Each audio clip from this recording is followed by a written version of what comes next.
So hello guys, welcome back to my new vlog. और आज के व्लॉग में काफ़ी स्पेशल बातें होने वाली है जो कि मेरी लाइफ के चेंजिंग डिसीजन पॉइंट्स थे। और मैं आपको बता दूं, मैं आ गया हूँ भाई इंडिया। और पूरा देख सकते हो आप लोग कितना मस्त वेदर है, एकदम मज़ेदार। पूरा स्काई वाई एकदम, थोड़ी सी स्प्रिंकल वाली बारिश हो रही है, बाकी वेदर एकदम सेट है। पूरे 1.5 साल से भाई मैं परेशान हो गया था धूप में, एक बूंद बारिश नहीं, कुछ नहीं, ठंडी नहीं। यहाँ पे आके बड़ा मज़ा आ रहा है। और आई एम रियली सॉरी कि 18 दिन से लाइक वीडियो नहीं आई है भाई लोग, तो मुझे ज़रूर आप लोग माफ़ कर देना। और क्यों नहीं आई है, क्या क्या मैंने स्ट्रगल फेस किया और मैं कैसे यहाँ पे आ गया, वो सब मैं आराम से बैठ के इस वीडियो में आपके साथ शेयर करने वाला हूँ। तो वीडियो को एंड तक देखना, और नए हो तो लाइक सब्सक्राइब ज़रूर करके जाना। अभी शाम हो रही है और मैं अभी कुछ देर पहले उठा हूँ और कहीं पे गया था और फिलहाल आया हूँ स्पॉट पे। तो मैं आ गया हूँ फिलहाल इंडिया में, और कैसे आए क्या है वो मैं आगे बोलने वाला हूँ। लेकिन फ़िलहाल आपको ये स्पॉट में थोड़ा सा बता दूँ कि किस तरीके से कंस्ट्रक्शन वगैरह हो रहा है। ये मेरा दोस्त है रितेश, मेरा बेस्ट फ्रेंड है। और इधर पीछे पूरा कंस्ट्रक्शन वगैरह ऐसे कुछ है। और जो पीछे दूर एकदम हिल्स दिख रहे हैं ना भाई लोग, वो एकदम फेमस हिल्स है। और वो नाम है, वो सब मैं आगे व्लॉग्स में ज़रूर बनाऊँगा। किसी दिन हम लोग वहाँ पर ज़रूर जाएंगे और वहाँ जाके व्लॉग बनाएंगे। तो फ़िलहाल मैं आ गया हूँ इंडिया, और मेरे को काफ़ी सुकून लग रहा है भाई, क्योंकि यहाँ पे देखो वेदर कैसा है, बारिश वाला मौसम है, स्प्रिंकल एकदम बारिश हो रही है। तो 1-1.5 साल से तो मैं परेशान हो गया था कि मैं लाइक धूप है यार, गर्मी है, एक बूंद बारिश नहीं, कुछ नहीं। तो देखो अभी कितना मज़ा आ रहा है एकदम। और मैं आई एम रियली सॉरी, फिर से बोल रहा हूँ कि मैं फिर से लाइक बहुत दिनों बाद अपलोड किया हूँ कि लाइक मैं थोड़ा सा बिज़ी और थोड़ा सा परेशानी में था भाई लोग, तो माफ़ करना, रियली आई एम सॉरी उसके लिए। लेकिन आज के बाद जो व्लॉग्स आएंगे आई होप जल्दी जल्दी आएंगे। और मैं ये हार है कि आपको दुबई का भी सीन्स बताऊंगा, और एज वेल मेरे लाइफ का डेली व्लॉग्स भी डालता रहूँगा। ठीक है, रही बात, अब मैं आपको वो पॉइंट पे लेके आता हूँ जो मेरे को लाइक मैंने लास्ट वीडियो बनाई थी मोरे की। तो मेरे को मोरे ऑफिस जाना पड़ा। वहाँ जाने के बाद मैंने उनसे पूछा कि जल्दी हो सकता है क्या, प्लीज़ मुझे बता दो। उन्होंने फिर से सेम मुझे यही बोला कि आपका अंडर प्रोसेस है डिसीजन आपके सैलरी के लिए, और जो भी है आपको पता चल जाएगा बहुत जल्द। तो मैंने बोला प्लीज़ मुझे जल्दी से जल्दी करवा दो, ऐसा वैसा। तो अगला दिन ही मेरे को कॉल आ जाता है भाई। तो मैं सो गया था आराम से रात में, फिर अगला दिन मेरे को कॉल आ गया। तो भाई लोग मैं आराम से लाइक रात में सो गया था, फिर उसके बाद उठा तो सीधा मोरे का कॉल आया था मेरे को सुबह के लाइक 9-10 बजे, याद नहीं है, 9-10 बजे आया था। तो मैं परेशान होकर सीधा बाहर भागा और सीधा उससे बात करा और उनको एमिरेट्स आईडी वगैरह सब बताई। सब बताने के बाद उन्होंने कहा कि आपका जो फाइनल डिसीजन है आज शाम तक हो जाएगा। तो मेरे को बहुत सुकून मिला, क्योंकि मैं वो कॉल के लिए बहुत वेट कर रहा था भाई लोग। फाइनली कॉल आ जाता है और उन्होंने कहा शाम तक पता चल जाएगा। तो मैं बोला ठीक है, आप कॉल करिए मेरे को, I will be waiting for your call, ऐसे बोल के ख़त्म कर दिया। शाम को मेरे को मैसेज आता है, कॉल नहीं आता है, लेकिन वो मैसेज में लिंक वगैरह सब था। तो उस पर क्लिक करके मैंने मेरा केस का क्या है क्या नहीं देख लिया। वो देखा तो मेरे को पता चला कि मेरा अप्रूवल हो गया, जो भी मेरा सैलरी था। और जो उन्होंने मेरे को टर्मिनेट किया है, तो उसके ऊपर भी कुछ वो लोग को मेरे को पे करना था, क्योंकि मेरा इंश्योरेंस था ILOE, तो उसका 10,000 दिरहम भी उनको मुझे देना पड़ता था। तो ये सब हो गया। इसके बाद ये सीन होता है, तो मैं खुश हो गया और मैं बताया मेरे बॉस को, नॉर्मल जेन्यूनली स्क्रीनशॉट भेजा, मतलब PDF भेजा उनको, और उनको बताया कि ऐसा ऐसा आया है मेरे को कोर्ट की तरफ से बॉस, देखिए। तो मेरी बॉस डरती नहीं, उल्टा मेरे से क्या कहा उन्होंने पता है? उन्होंने ये कहा कि देखेंगे, तेरे को कोर्ट जाना है ना, कोर्ट तक जाएंगे, टेंशन मत ले, जो भी है मेरे को हैंडल करना आता है, तुम मुझे मत सिखाओ क्या करना है, ऐसा वैसा। मेरे को मैसेज करती है भाई व्हाट्सएप में मेरी बॉस। मैं उनको बोला बॉस मैं आपको बस बता रहा हूँ कि ये सब है, तो बाकी कुछ नहीं है, ठीक है, मैं प्लीज़ मेरे पैसे दे दो, ऐसे बोला। तो बोलती है नहीं पैसे नहीं दूंगी, और तुम ऑफिस ही नहीं आए, किस बात के पैसे, ऐसे वैसे बोलने लगी। तो मैंने बोला मैं तो ऑफिस आया पूरा जुलाई का महीना, और पहले भी ऑफिस आया, तो पूरा दिन की सैलरी चाहिए ना। तो मैं एक्चुअली पंच नहीं करता था सुबह सुबह, समझ रहे हो, ऑफिस में जब जाते हैं तो पंच करते हैं ना, तो वो मैं नहीं करता था, कभी कभी और कभी कभी किया। लेकिन CCTV में तो दिखता है कि डेली में आया ऑफिस वगैरह, है ना। तो इसके बाद वो ये सब बहाने बता रही थी और प्रूफ बोल रही थी, और वो ये भी बोल रही थी कि मैं जैसे ब्लॉग बनाता था ना, जॉब नहीं जाता था, तो वो बोलती थी कि मैं कहीं और जॉब पे जाता था और मैं उसके वीज़ा पे जॉब कर रहा हूँ, और ये उसके पास प्रूफ है, तो इसीलिए ये सब प्रूफ मैं कोर्ट में डालूंगी और तुम्हारे ऊपर जो भी है मैं वहाँ पे बात करूँगी, ऐसे बोल रही है। तो मेरे को समझ नहीं आ रहा था, और मैं कोर्ट में कब जा सकता हूँ, और 15 दिन बाद। जैसे आज मेरे को आया, आज मैंने शाम में बताया, आज से मेरे को 15 दिन तक वेट करना पड़ेगा। और रूम का रेंट देना है, जॉब नहीं जा सकते और खाना नहीं खा सकते। और रही बात, वो बोल रही कि मैं जॉब पे जा रहा हूँ, तो ये इलीगल होता है कि किसी और के वीज़ा पे कहीं और जॉब कर रहे हो बिना एनओसी सर्टिफिकेट के, मतलब एनओसी मतलब नो ऑब्लिगेशन सर्टिफिकेट लेटर। तो ये चीज़ होती है। तो मैं किया नहीं यार, मैं ऐसे क्यों करूँगा वायोलेशन वगैरह, मैं बस घर पे था, आप लोग को पता ही है। तो ऐसे कुछ था, समझ ही नहीं आ रहा था भाई क्या करूँ। तो मैंने उसको ना, मेरी बॉस को बहुत अच्छे से बोला कि मेरे को इतना टाइम नहीं है बॉस, मेरे पास पैसे नहीं है, 1 तारीख आने वाली है, मेरे को रूम रेंट देना है, फिर 1 महीने का पूरा खर्चा होगा खाने पीने का, मैं कैसे रहूँगा। तो उनको मैंने ये बोला कि मेरे को पैसे मत दो, मेरे को बस टिकट बुक कर दो और मैं इंडिया चला जाऊँगा। बस मेरी मॉम ठीक नहीं है, क्योंकि मॉम भी बहुत परेशान थी, फ़ोन नहीं करती थी। उसका रीज़न मेरे को पता चला कि वो बीमार है, थोड़ा सा हॉस्पिटल वाला इशू है ना भाई लोग, तो मैं आपको बताऊंगा। तो इस वजह से वो फ़ोन नहीं करते, क्योंकि फ़ोन मेरे मामू के पास था और बाद में मेरे को पता चला थोड़ा अच्छा कंडीशन नहीं है, बाकी सब ठीक है अल्हम्दुलिल्लाह से। बस दुआ करना मेरे मामू के लिए।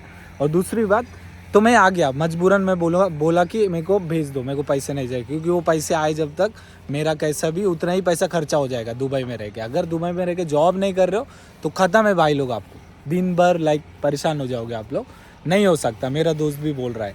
तो ये सीन सब है, मनी बैकअप चाहिए, ये बात सही है, ये आप लोग याद रख लेना। और दूसरी बात, मैं आपको अभी बता रहा हूँ कि क्या क्या हुआ है। तो उस दिन ये सब हुआ, फिर 15 दिन वेट करना। तो मैंने उनको बोला कि मेरी मॉम का ऐसा ऐसा है, मेरे को इंडिया जाना है। तो वो मेरी बॉस मुझे 3 बार पूछती है कि भाई सच में इंडिया जाना है तुम्हें, सच में जाना है। मैं बोला हाँ बॉस।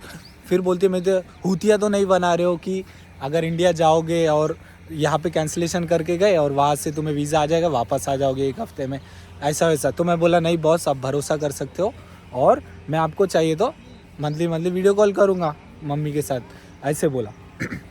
और मेरे को 6 महीने 1 साल बाद वापस आऊँगा मैं, लेकिन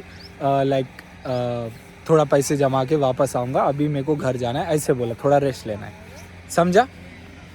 तो उन्होंने बोला how can I trust you. मैं बोला ट्रस्ट कर सकते हैं, प्लीज़ आप एक बार समझिए मेरी सिचुएशन, मैं केस लड़ने नहीं आया, मेरे को मेरे पैसे चाहिए थे, ऐसे मैंने बोला, समझाया। तो उनको 2 ईगो थे, एक तो मेरी बॉस यंग है, फुल सुंदर लड़की है और बहुत अच्छी है मेरी बॉस, लेकिन उनको ईगो ये था कि एक तो मुझे सैलरी नहीं देंगी, दूसरी बात उनको लगा कि मैं कहीं और जॉब कर रहा हूँ। और जो कि ये 2 चीज़, सैलरी का तो सीन चलो मेरे को चाहिए था, क्योंकि मैं सर्वाइव करना चाहता हूँ, कैसे होगा सर्वाइव, है ना। और रही बात दूसरे की, जो कहीं और जॉब करने वाली बात, वो मैं नहीं कर सकता हूँ, वो मैं नहीं करूँगा, और आप लोग को भी पता है कि मैं नहीं कर रहा हूँ वैसे। तो दूसरी बात मैं आपको ये बता दूँ, तो उसके बाद उन्होंने कहा ठीक है मैं तुम्हारा टिकट करवाती हूँ। फिर बॉस ने बोला कि ठीक है मैं तुम्हारा टिकट करवाती हूँ, लेकिन आपको पहले आपका कंप्लेंट कैंसिल करना होगा मोहरे से वगैरह, ऐसे बोला। तो मैं बोला ओके, ऐसे बोल दिया, ख़त्म हो गया सीन। मेरी मॉम से बात कराओ बोले, मेरी मॉम से मैंने बॉस की बात कराई वीडियो कॉल पे, उन्होंने कॉल किया, कॉन्फ्रेंस पे थे, बात हो गई, उन्होंने बोला ठीक है कर देंगे। उसके बाद अगले दिन मैं उठा और उठ के सीधा मोहरे ऑफिस गया, तहसील ऑफिस गया। उसके बाद उनको बोला कि मेरे को ये केस कैंसिल करना है। तो उन्होंने बोला ये मोहरे से ही हो सकता है, तो आपको मोहरे पे कॉल करना पड़ेगा और वैसे कुछ करना पड़ेगा।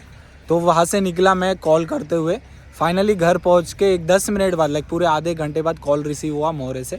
उनको मैंने केस नंबर बोला, वो बोले आपका सब आ गया है लिंक वगैरह। तो मैं बोला कि मेरे को ये कैंसिल करना है, मेरे को नहीं चाहिए, मेरे को सब सॉर्ट हो गया कंपनी से, ऐसे बोल के कैंसिल करने की कोशिश कर रहा था। तो उन्होंने कहा कि आपका ऑलरेडी हो गया है सब, अगर आप 15 दिन बाद कोर्ट में जाते हो तो कंप्लेंट आगे बढ़ेगी, नहीं तो वो रफा दफा हो जाएगी, ऐसे बोला उसने। अरबिक था, बोला ठीक है।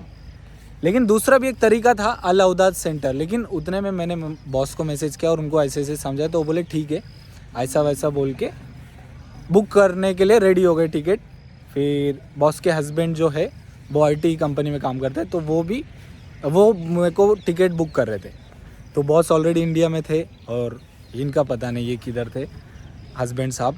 तो उसके बाद उन्होंने मेरे को कॉल करते हैं, उनके हस्बैंड कॉल करने के बाद उन्होंने मेरे को सीधा ये बोला कि क्या हो गया तू बेटा, तू मुझे समझाना चाहिए था क्या है क्या नहीं, प्यार से समझाता लड़की समझ जाती, ऐसे वैसे बोल रहे थे, कंप्लेंट नहीं करना था। तो मैं बोला मैं आपको क्यों परेशान करूँगा ऐसा वैसा, क्योंकि वो कंपनी से रिश्ता नहीं रखते, वो बस कंपनी के बॉस है। और मेरे को कभी कभी क्लाइंट के मीटिंग में वगैरह वो दिखते थे, तो वैसे कुछ पहचान थी बस, बाकी ये सीन था।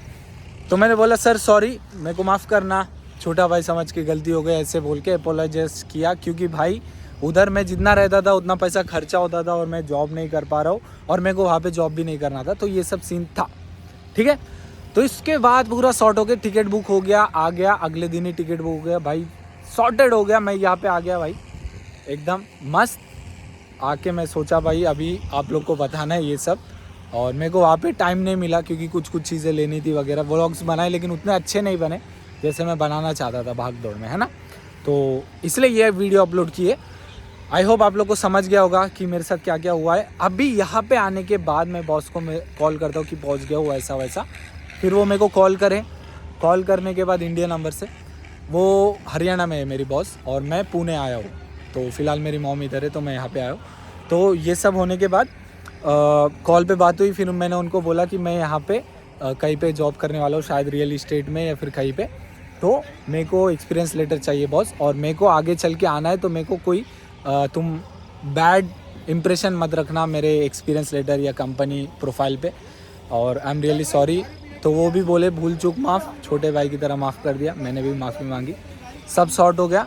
तो उन्होंने मेरे को एक ऑफ़र दिया कि मैं यहाँ रह के जा सकता हूँ दुबई, क्योंकि मैं यहाँ पे रह के अगर क्लाइंट ढूंढा और उसको दुबई में इन्वेस्ट करना है तो मैं वो उसको लेके जा सकता हूँ। तो मेरा वीज़ा, तो मेरे साथ काम करोगे क्या, कमीशन पे, नो सैलरी, कमीशन जो भी है 50-50% मिल जाएगा, ऐसे बोला। तो मैं बोला ठीक है, क्योंकि वीज़ा भी कैंसिल करेगी उसका भी कोई फ़ायदा नहीं है, वही वीज़े पे मैं काम करे जैसा हो जाएगा। 6 महीना इधर रहूँगा तो कोई क्लाइंट मिला लेके जाऊँगा, और जब मैं जाऊँगा तो उनको बोलूँगा नहीं हो रहा है तो कैंसिल कर दो, फिर नई कंपनी में ज्वाइन हो जाऊँगा। ये मेरा प्लान है। और यहाँ पे अभी देखते हैं कहाँ पे मेरे को जॉब मिलता है, लाइक डेटा एंट्री या फिर डेटा एनालिटिक्स IT में, या फिर क्या बोलते हैं जो मैं पहले करता है लीड जनरेशन, या फिर रियल इस्टेट में मैं करूँगा, पता नहीं, जो भी आप लोग को आगे चल के पता चल जाएगा। कल मैं जा रहा हूँ मेरे दोस्त के घर, वहाँ पे मैं शायद थोड़ा सा क्लिप लेके व्लॉग एंड करूँगा, या फिर मिलते हैं कोई अगले धमाकेदार व्लॉग में। बहुत जल्द व्लॉग आएगा, टेंशन मत लो। कोई भी कमेंट से कर देना, और कैसा लगा मेरा इंडिया आने के बाद, आपको सुकून मिला या क्या है, आप लोग ज़रूर मुझे बता सकते हो। और मिलते हैं कोई अगले वीडियो में। Thanks for watching MJY vlog.